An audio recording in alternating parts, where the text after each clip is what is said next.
of what we did so far. Today's daf is daf Yud Ches. A quick synopsis of what we learned so far. We had the Gemara told us that when it comes to a get mukdim, if you have a date that is earlier than when the witness is signed, it's not valid. So we had, and Rab Shimon disagrees. Rab Shimon says that when it comes to other contracts that you can extract fields, properties from people, then it's very important to have the right date. But when it comes to Gittin, it's not so important. So basically, we're trying to understand what's wrong with a shtar mukdim, an earlier date. So we have a machlekes between Rabbi Yochanan and Reish Lakish. Why b'chlal you have to have a date on a get? Rabbi Yochanan came along and said the reason why you need a date on the get is if there's no date, then if it turned out to be that he married a member of his family, he will protect her. And if she was committed adultery sometime during the marriage, he'll give her a get without a date, and she'll say that this get I received way before this particular affair, and therefore there is no issue here and nothing happened. That was the view of Rabbi Yochanan. Why it's important that Reish Lakish disagrees. He says the only way that that you get punished is if there are two witnesses that they warn you. What are the chances that after a warning and two witnesses, she'll still continue with that? It's very, very rare. So he learns a different theory. His theory is that the reason why you need a zman is so that if there's no date, then she'll lose out. How will she lose out? Because the husband has no right to continue to sell properties once the get was written and signed, but he'll continue selling properties. And then if she goes along and says, hey, my husband sold you properties after we were divorced, but because there's no date on it, even though she has a shtar in her hand, yad bal hashtar ala tachtoina.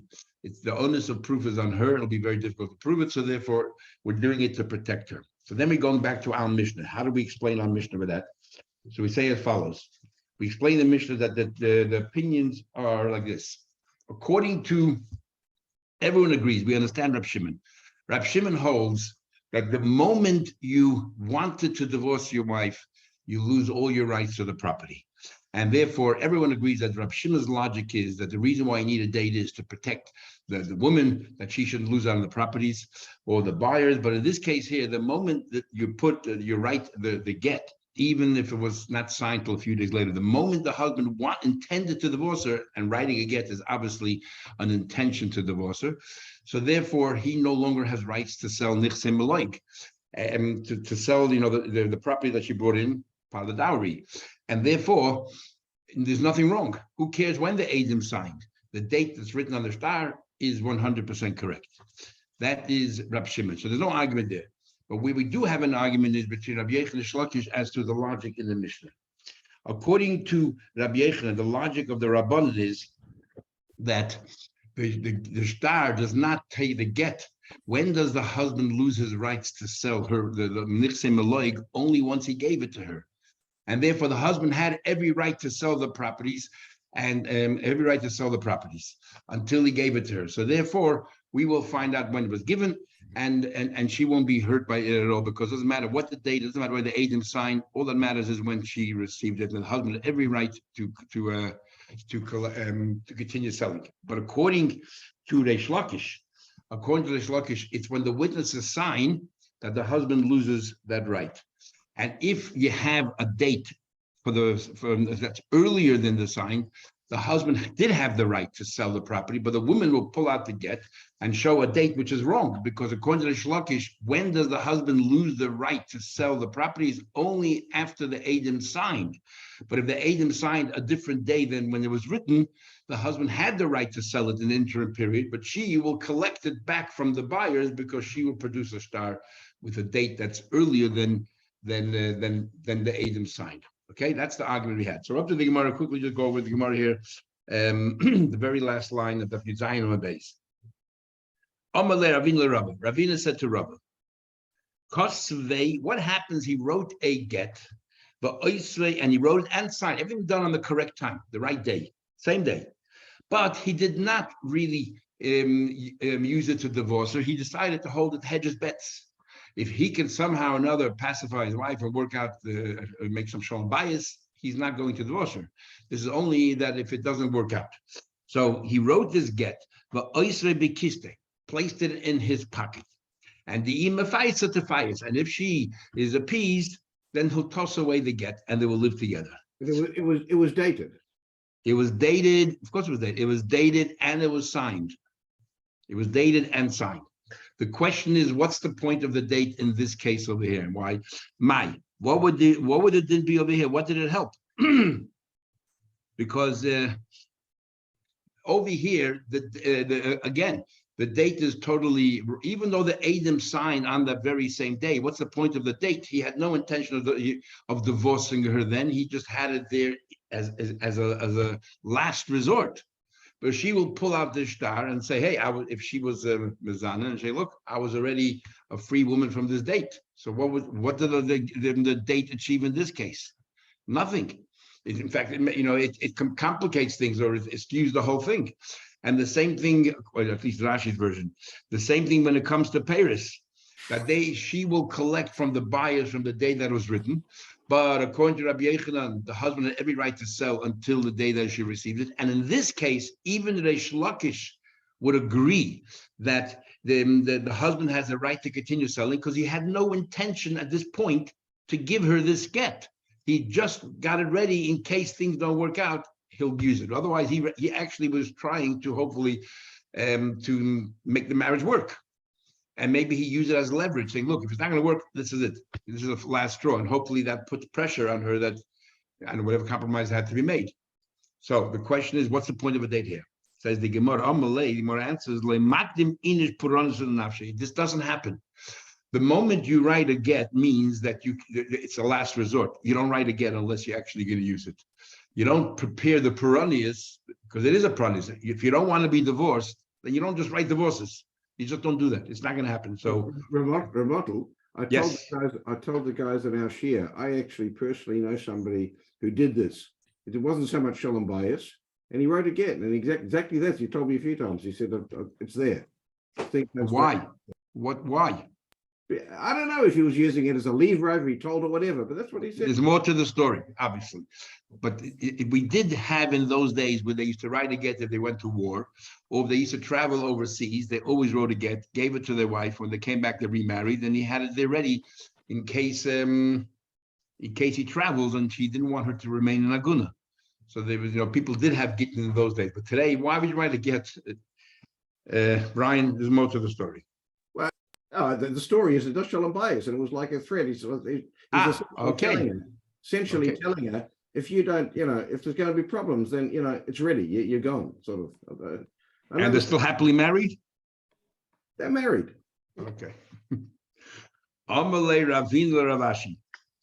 Ravina said to Ravashi. Okay, similar question. Gittin haboyim Medina Sayam.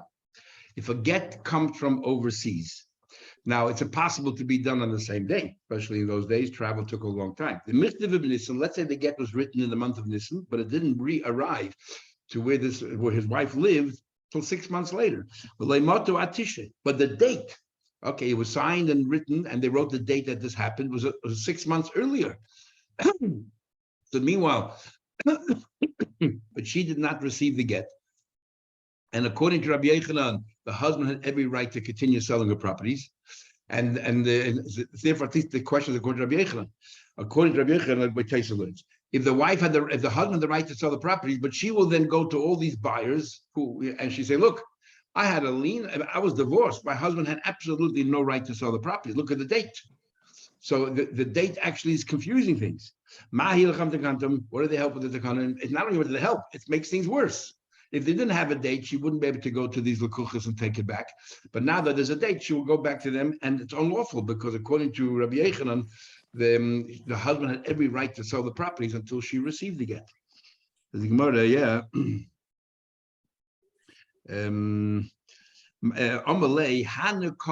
If a get comes from overseas, everyone knows, and because everyone knows that it takes time, there's no way that the date is right. They would ask her, tell us, bring evidence when precisely you received the get in your hand.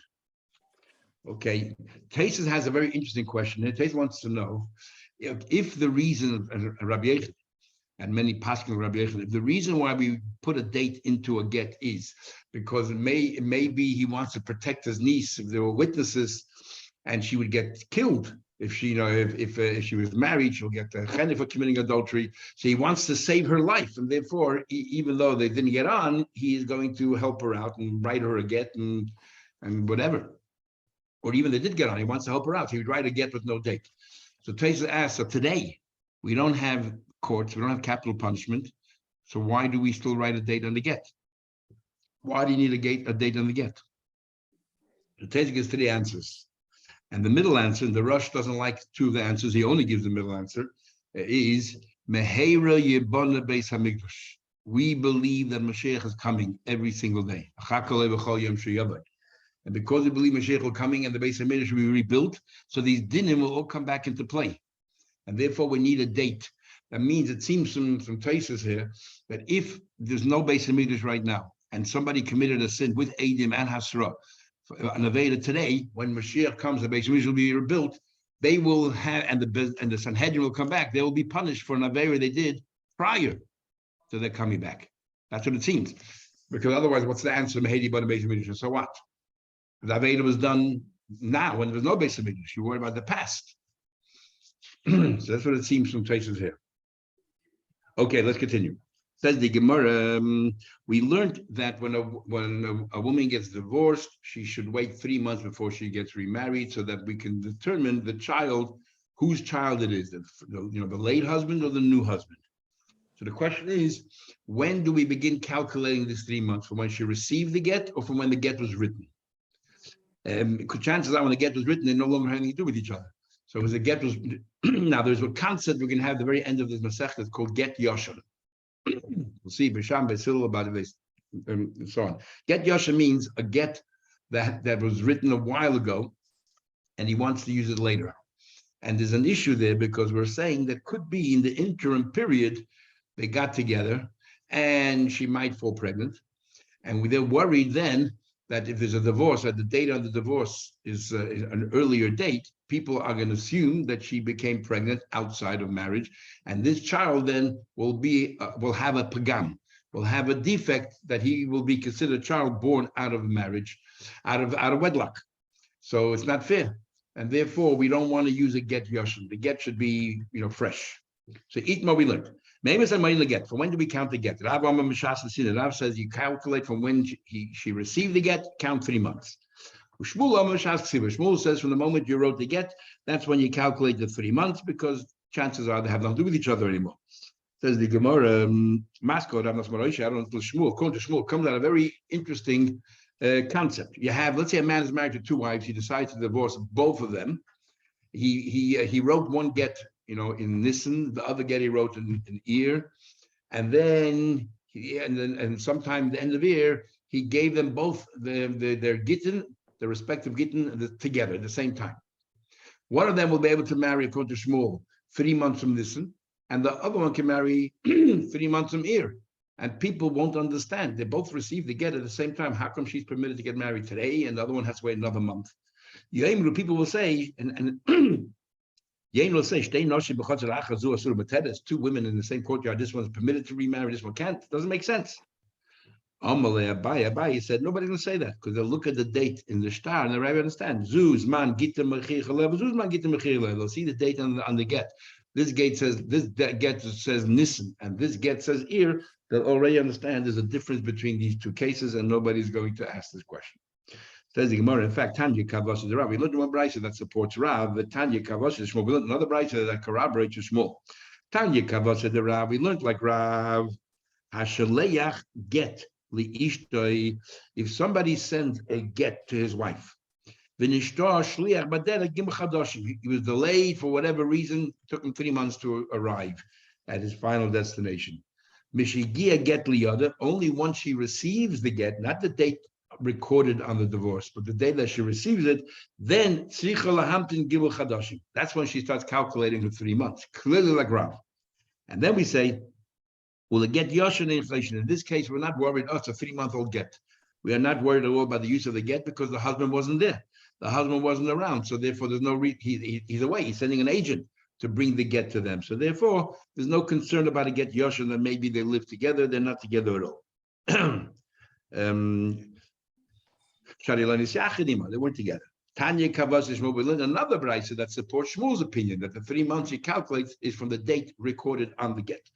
It says the Hamashlish get l'ishtoi, if somebody gives a get to a third party, and according to Rashi, we're talking about it here, that the husband had to travel abroad. So again, there's no reason to worry about a get yoshan during the time in between because he was away. That's what Taisa disagrees. Taisa says that it's talking about that the husband lives in the city, but nevertheless, because he gave it to a third party because it maybe didn't want to change his mind or whatever it is, but we're not worried about get yoshan unless we know otherwise. Says the Gemara, Hamash get least of Amalai, and he said to this third party, don't give it to her for another 3 months. Why he delayed for 3 months? Either he wants for her to suffer, or he wants to make sure that he doesn't change his mind. He wasn't just done as a hothead. Anyway, the moment she receives the get, because 3 months expired from the date written on the get, and you calculate those 3 months from the date written the get, she can get married straight away. Well, the get yoshan, you don't worry about get yoshan. Shari loydis yachim, they weren't together. This is a brayso that supports Shmuel. So we see an argument amongst Tanoim as well. Now the Gemara says, Rav Kahana, Rav Papi, and Rav Ashi of the Mishas Ksiva, Rav Kahana, Rav Papi, and Rav Ashi, they all followed the view of Shmuel from the time you write it. Rav Papa and Rav Huna Brei Rav Yeshua they all did in Mishas Nesina, they all followed Rav. They calculated 3 months of the time it was given to her. The Hilchasa, but the halach is like Shmuel Mishas Ksiva from the time that you wrote it. Okay, now the Gemara moves on. The Gemara wants to talk now about a ksuva. We know that when it comes to a loan, and the Shemitah year, let's say the loan, enters the Shemitah year, the pasuk says, "Lo yi gois," you're not allowed to go and demand the money, and you have to cancel the loan. And that's why we do a prusbul. We'll learn later in Gittin and Shaleach that we made a special case called a prusbul where we all give over all of our loans to the Bezdin and our debts to the Bezdin. It's the Bezdin now who's carrying our loan, and the Torah says that personally you shouldn't approach someone else, but it's no longer personal because it belongs now to the Bezdin. So what about a ksuva? The amount that's owed in a ksuva. Come Shemitah, let's say, we're divorced, so does it cancel her ksuva? How does it work with a ksuva?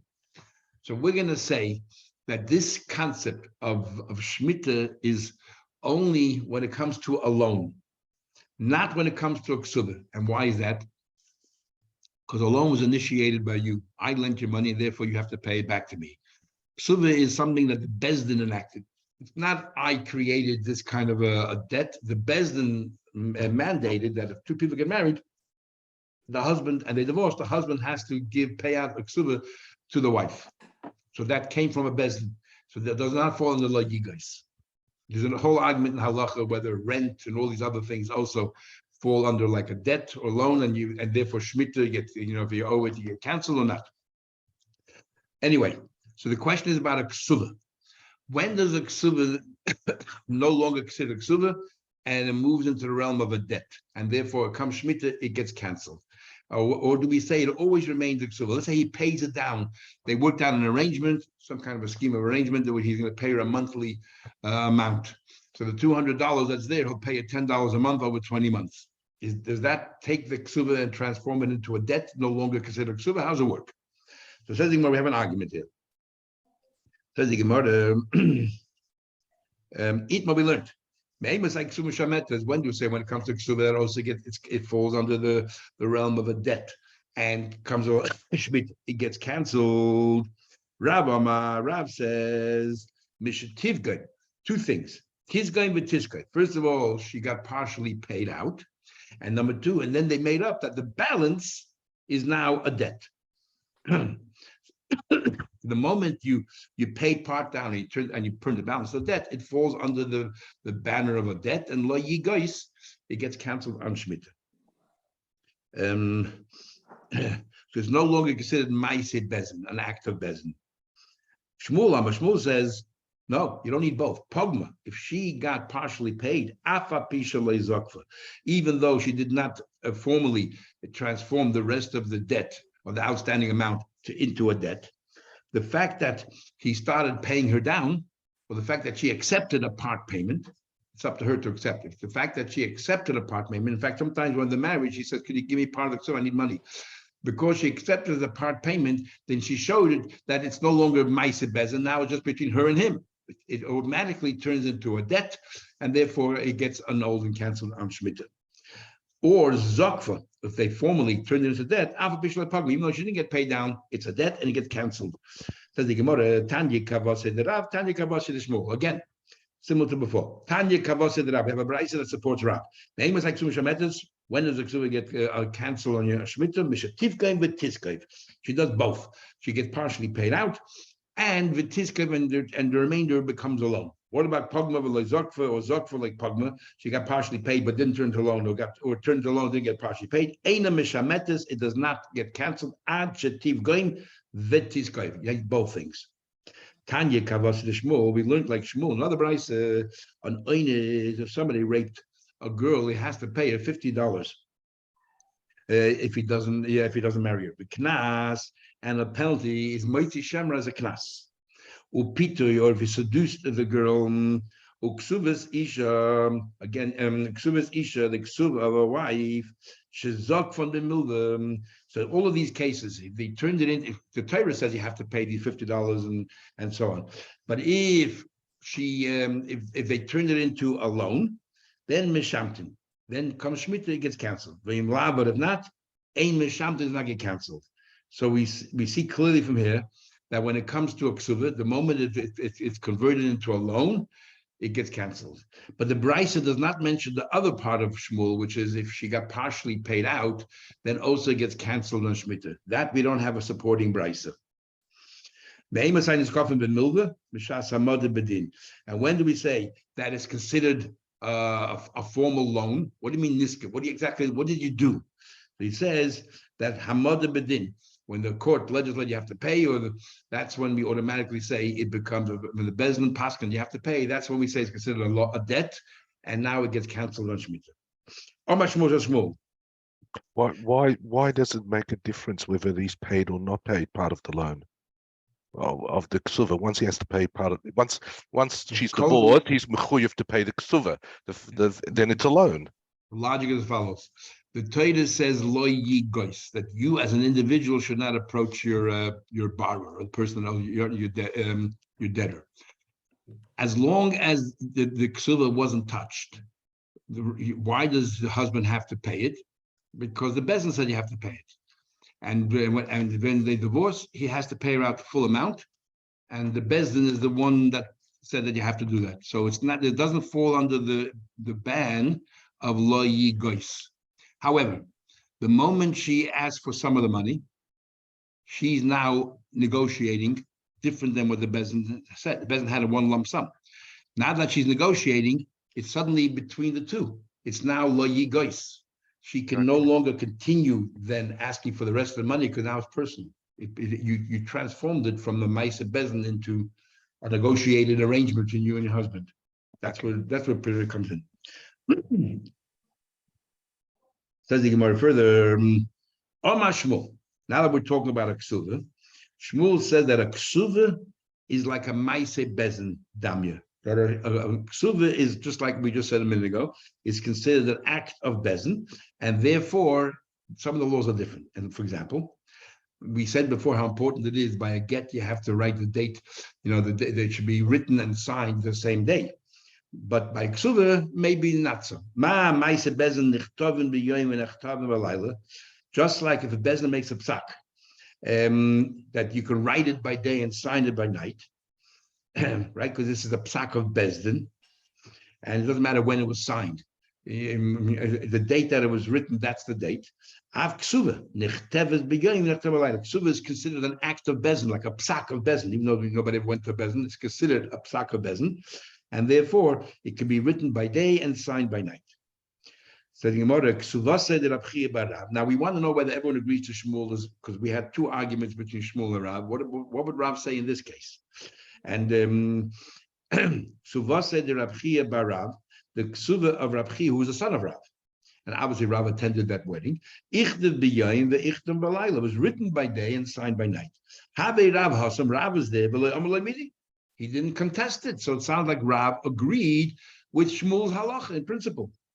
So can we assume that the Rav agrees with Shmuel? Says no. Could be. I mean, we don't have a proof either way, but we're just saying for argument's sake, the fact that Rav didn't protest doesn't prove anything. You know why? Because asukin ba'oisa inyan hava. That because they were sitting there writing the ksubah and they were asking all kinds of questions and it went into the night, it's considered as if it's still part, an integral part of the writing of the ksubah. It's not considered like two separate days. This only works by ksubah, not by other contracts. The Tanya Amar Abba Tzadik Lo Yishanu. When do we say this din? That when do we say that written one day and signed the next day is a problem if they're not continuing talking about the same thing? If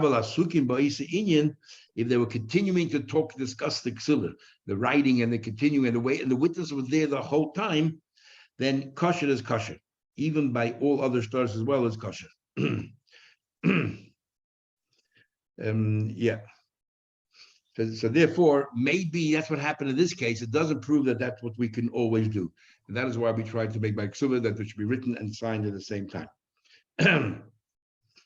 Taisus brings over here that some place they used to have a custom to write the ksubah on Friday afternoon and then have the witness come and say Shabbos. And Taisus says that already is not permitted, because you could argue we wrote it until as much as we can, and now we're going to resume with Shabbos. Taisus says that the problem is that when it comes,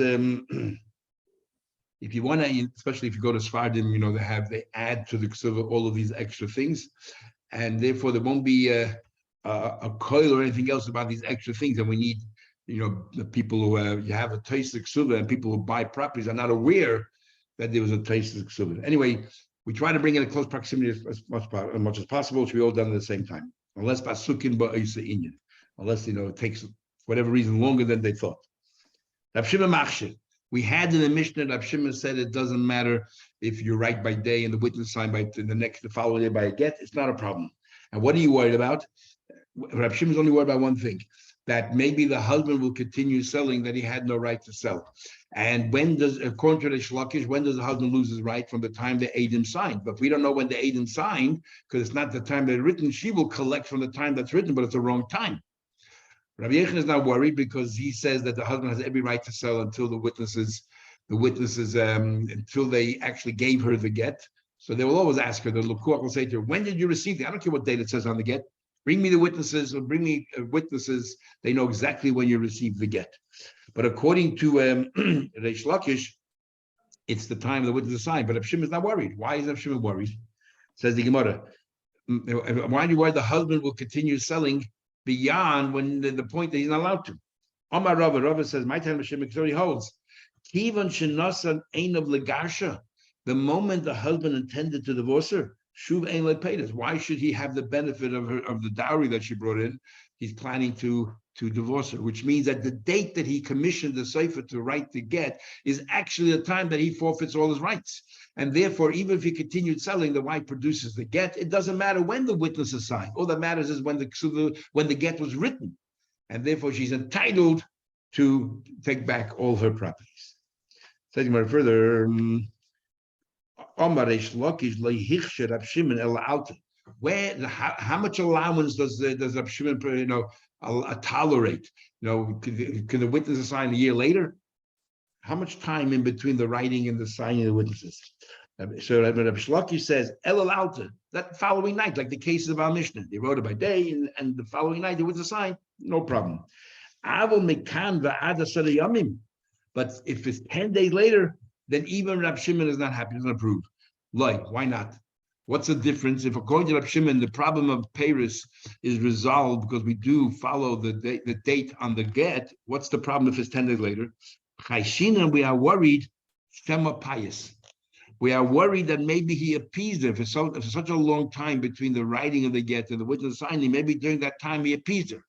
And what? So we have different ways of understanding. Rashi learns, and maybe they got together, and then eventually he will give her the get, and she conceived, and it'll turn out to be that people will say that the child was born out of wedlock, because the date on the get predates the time of the conception of this child, and this child will be accused of having a pagam. That's Taisa says Shema Pais, maybe he will be appeased and he will cancel the get. And the witnesses won't know and they'll sign and somehow or another the get gets to her, but he never intended to be get. He changed his mind. That's what we are worried about. Says the Gemara further. But and Tesurit says it goes according to Rab Shimon said the whole idea the moment you intended to divorce your wife, then the date is valid because the husband forfeits his right to sell the property. But if he changes his mind, it's like remarrying her.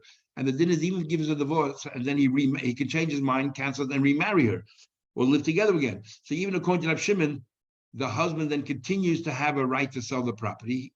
And even though he divorced her a few months later again, she has no right to go back to the original date of the get, because after that date, they lived together again. They were convivial with each other, and therefore the husband did have a right to sell the property, but the wife will produce the get with the wrong date on it and take back properties from the buyers unlawfully. Rashi says this is a get yoshon. I just told you that. Rashi says the problem is that they'll live together. Remember, what's the problem with get yoshon? They will live together, and then before they got to another fight, and he'll give her the divorce. Meanwhile, she'll conceive during the time that they live together, and then the child will be born, and she has this get, and the date on the get seems to indicate that this child was conceived after that time. Yeah. And they'll accuse the child of being born out of wedlock. Yeah. Okay. Rabbi Yechanan says, I feel Mekana young. Rabbi Yechanan says no. Interesting logic behind it. Because Rabbi Yechanan says, usually when there's a divorce, there's a marriage breakup. And if there's a marriage, not because he's traveling overseas trying to protect her, he's there. If there's a marriage breakup, the neighbors especially would know about it, because it doesn't happen overnight. Obviously, there were problems and issues before, and they would have heard through the Chinese walls exactly what's going on, the fighting, the arguing, everything else. And then suddenly they see it's calm. There's no fighting anymore. So they realize they must have made up. So Imisa the Payas, we're not worried that they made up, because if they made up, call Isla, everybody would have known Lamilsa, everybody would have known about it, and there would be talk. Because there's no talk about it, then we're not on our own, we're not going to assume, oh, maybe they made up, even though there was a period between the writing of the get and when the witness is signed. Itmar, we learned, and we already had this before in the Gemara. We had the Gemara a while ago that the get has a law that is different than any other contract, and that is that the witness, all other contracts. Remember, we learned that the first witness can sign a bit below to leave space above his name for somebody maybe more bakavadik, somebody older to sign before, because we said. And when it comes to ordinary contracts, the witnesses don't sign together. You go one day to this person, one day to that person, and you get your witnesses. When it comes to a get, we said that all the witnesses sign together. They all sign together. Why? And we said there, Gzeira Mishum Kulchem. A Gzeira because if the husband said Kulchem. Now, what exactly is this Kulchem? So this is what the story is. Even what we learned. Amal Asadi, he told 10 people, Kiss to get Lishti, I want you to write a get to my wife. Amal Abiyach said, so what happens? So Shnayim Mishumedim, there are 10 people there. Obviously, the Sefer is not part of the 10. He gets a professional to write the get. He wants 2 of them to be witnesses. So what are the other 8? The Kulam Shum Tanai. The other 8 also should sign, but they don't have the role of a witness. Their role is just to publicize and everyone to humiliate her, to show that the whole town knows about our personal issues here, and everybody's getting involved and we're divorcing her. That's what Rabbi Yechon said. Reish Lakish says, Kulu Shemadim. If he insisted that he wants all of them to be witnesses, all 10. So what exactly happened? If he did not say all of you, he just said, write. He walks into a room, there were 10 people there, he said, write me a get. How do you know he wants all 10 of them to be witnesses? But now, in fact, we learned in the Mishnah clearly, if he turned around to 10 people and he said, Kis get Lishti, I want you to write a get to my wife. Echad Kaiser, one guy writes, Shnayim Chaisman, 2 of them sign, and that's it. He meant, amongst you, I want a sefer, I want 2 and that's it. Ela de amalu kulchem. What he said was kulchem. That means even if one of you will be the sefer, I want kulchem, all of you, to be witnesses on the get. And that's the argument. According to Shlokish, he wants all 10 to be witnesses. According to Rabbi Yechon, 2 are witnesses, and the rest are just there to sign. But if they don't sign, the get is not valid. But they're called the Tanai. They're the condition of the get. So at the end of the day, all 10 have to sign. So what's the difference? Why do all 10 have to sign? because he said that kulchem, by saying kulchem, he's saying that this get will be valid only if kulchem, all of you are involved. So The only discussion is what's the role of the extra 8 witnesses. Says the Gemara, my benai, what's the difference of the extra 8 that they're signing as witnesses, or they're just signing as part of the condition? At the end of the day, they all have to sign. The Gemara says a number of differences. Ike benayu, I'll tell you the differences. Number one, what about if chosam beitrei menayu b'yoyim mei? 2 of them signed correctly on the same day that it was written, and then the enoch and the remainder mikan v'adasoyam, signed whenever they had a chance. Now, if the one who says that only 2 of them play the role of witnesses, the rest are just part of the condition, then kosher, because the get was written properly. It was written and signed by 2 witnesses on the same day. And the balance, which is the condition, he didn't say I want all of them to be signed on the same day. So the balance can sign whenever. But according to Shlokish, who says that all 10 of them are witnesses, impossible, because witnesses, as we said before, you cannot have a shtar mukdim. The husband wanted 10 witnesses. Okay, fair enough. That's the condition. That's how he wants his get to operate.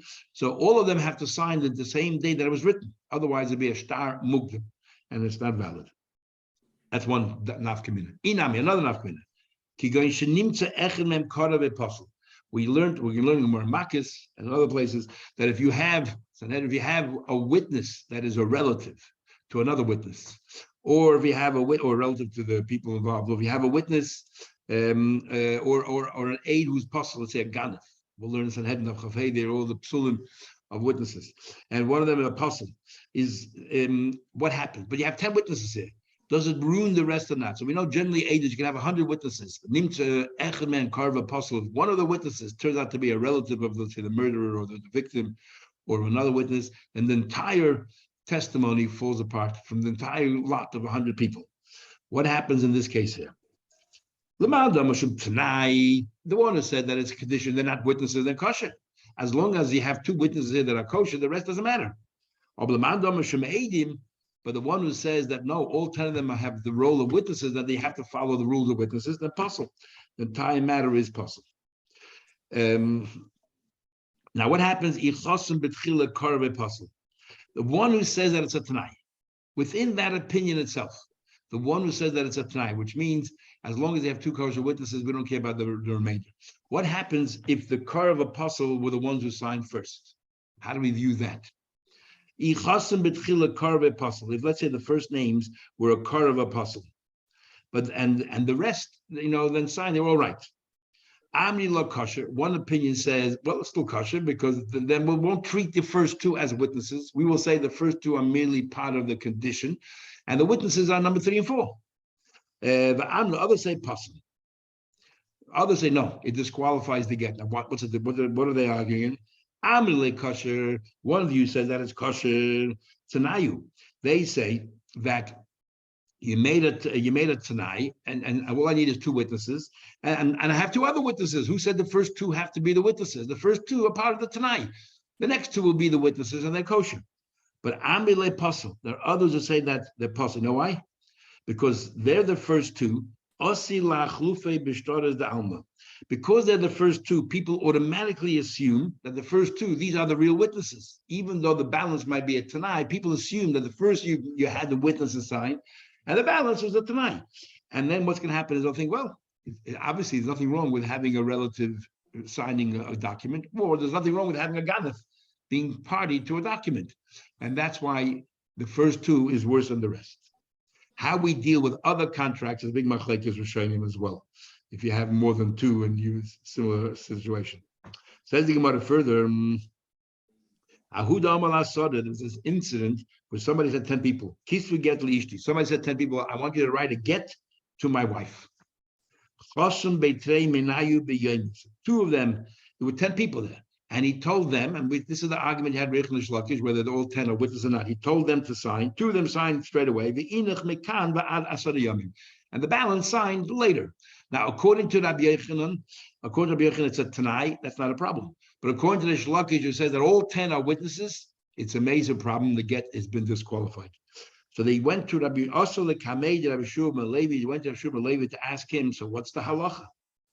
Amalei, he said to them, that first of all, he said to them, the famous saying, Kedai hu Rav Shimon lismach ola b'shas of chak. Rav Shimon, who says Even if you want to treat it like a shtar mugdim, Rav Shimon says it was written by day and signed by night. Even if it was a shtar mugdim, Rav Shimon says it is kosher. He's not worried because he says you forfeit, the husband loses the rights of property the moment he intended to divorce her, which is the time you wrote the get. So if you follow Rav Shimon, forget the argument of Yechon Shlach. If you follow Rav Shimon, then nothing wrong with Eidim signing afterwards. But remember, we had an argument, and what's considered Shas al-Chak? So Rashi says, for example, the husband had to leave, go overseas. So, or she already used this get and to get remarried. What do we do now? So we're going to Kedai Rav Shimon. This is one of the reasons it says in this forum why Lag Baimer is such an eventful day and such a Yom Hilula, because the Gemara says that we can always rely on Rav Shimon when things are tough. Kedai hu Rav Shimon lismach Allah b'shas hadchak. So we use that in every respect, not just in this particular halacha. Okay, so if you follow Rav Shimon, nothing wrong with writing today and signing tomorrow. But the problem is we had an argument of Yechon Shlakish about that very thing. If you remember, the Shlakish says that only works if they signed that very night. And but if it's 10 days later, it's a problem because maybe the husband appeased her. And Rabbi Yechon said it doesn't matter because if the appeasement, we know about it. So they can ask Rav Shimon Levi, but here was 10 days later. So who are we pasking like? If we pasking like the Shlakish, it's a problem. Says the Gemara, didn't the Shlakish say lehichir of Shimon? Elauta, the Shlakish says even according to Rav Shimon, it only works if they sign the following night. But 10 days later, loy. Even according to Rav Shimon, the Shlakish said that if it's a while later, it doesn't work because we're worried that maybe they made up. So he said to them, when it comes to that particular argument, I follow Rabbi Yechon that even 10 days later, we don't think that there was any makeup there. We don't think there was any pious there at all. And it's a valid get. So we're going to rely on Rav Shimon. It was written today and signed 10 days later. It is all right. Says the Gemara, but Rabbi Yechon said, if the question of Shimon Levi, if you're following Rabbi Yechon that even 10 days later they can sign, well, Rabbi Yechon has said in the other argument with Rish Lakish that the get Rav Shimon. There's another argument with Rish Lakish. He said when you say I want all of you, he meant two should be witnesses and the balance of tonight. If the balance of tonight, according to everybody, they can sign a year later. It doesn't matter. Why do you have to say that Kedai Rav Shimon list mechala b'shas adchak?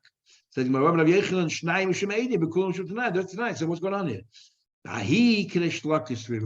In this argument, I hold like Rish Lakish that all 10 are Eidim. So if all 10 are Eidim, they should really sign the same day. But I hold like we're holding like Rav Shimon that says that you're allowed to have a shtar mukdim, and I hold like Rabbi Yechon that the shtar mukdim, even if it's 10 days later, it's all right.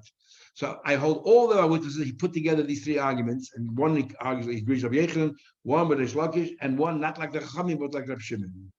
And that ends tonight's Gemara. Tanai is the conditions in the get, correct? Yes, correct. So here we seem to be mishing together Eidim with Tanai and sort of saying Eidim are Tanai. It doesn't. Yes. Eidim A are. husband has a right, as we'll see throughout the Gemara, to make any condition he wants. He's giving the get. He can make up any condition he wants, and he can put in some preposterous conditions. And the Eidim, if there's a Taisa that said before that the Eidim are actually shluch of the husbands, not just that he asked them a favor, witness the writing of the get and sign it. They are actually acting shluchim of the husband. We also learned that the Eidim have to have lishma. So because they're shluchim of the husband, the husband can say, "This is exactly how I want it to work. You are my shliach as an aid. You are my shliach not because I want you to be an aid. I want to hurt my wife, and I want you to sign so the whole world will know what's going on over there." Something to that effect, and he has every right to say that. Unfortunately. Michael? Okay.